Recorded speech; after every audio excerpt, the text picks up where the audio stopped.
మనం ఎవరినైనా కొట్టామనుకోండి, వాళ్ళు మనల్ని ఇంకా ప్రేమిస్తే ఎంత బాగుంటుంది అనిపిస్తుంది కదా. ఎవరైనా మనం ద్వేషించామనుకోండి, వాళ్ళు ఇంకా మనల్ని ప్రేమిస్తే ఎంత బాగుంటుంది. ఇలాంటి ఆలోచనలు మళ్ళా ఉంటాయి. మనం రాసినా రాకపోయినా కానీ మార్కులు వచ్చేస్తే ఎంత బాగుంటుంది, మనము అడగక ముందే మనకి మనుషులు ఇచ్చేస్తే ఎంత బాగుంటుంది అని మనం అనుకుంటూ ఉంటాం కదా. ఒకవేళ మనం అడగక ముందే మనకు పనులు జరిగిపోవాలి, మనం ద్వేషించినా మనుషుల్ని మనల్ని ప్రేమించాలి, మనం ఏది చేసినా మనుషులు మనల్ని భరించాలని ఒకవేళ మీరు కోరుకుంటే, మీరు కూడా మనుషులకి అదే పద్ధతిని అవలంబించాలి. నువ్వు ఏదైతే పొందాలనుకుంటున్నావో అది మనుషులకు నువ్వు ఇవ్వాలి. లూకా సువార్త 6:31 ఈ విధంగా రాయబడింది, మనుషులు మీకు ఎలాగూ చేయవలనని మీరు కోరుదురో అలాగూ మీరును వారికి చేయడి.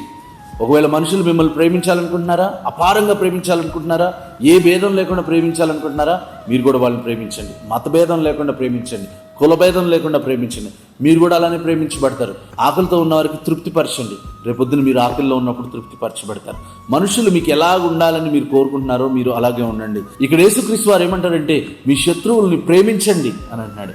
ఎందుకు? మీరు శత్రువుని ప్రేమిస్తే మీ శత్రువు మిమ్మల్ని ప్రేమిస్తారు. So first you start, give something, give respect and take respect అన్న మాట బైబిల్ నుంచే ప్రారంభించాడు. నువ్వు ఏదైతే పొందుకోవాలనుకుంటున్నావు ఫస్ట్ అది నువ్వు ఇవ్వు. మనం చూడండి, ఒక మామిడి పండ్లు తినాలనుకుంటే మామిడి విత్తనాలే విత్తాలి. సో వాట్ యు వాంట్, నువ్వు ఏదైతే కావాలనుకుంటున్నావు అది విత్తు మనుషుల్లో, అది తిరిగి పొందుకుంటావు.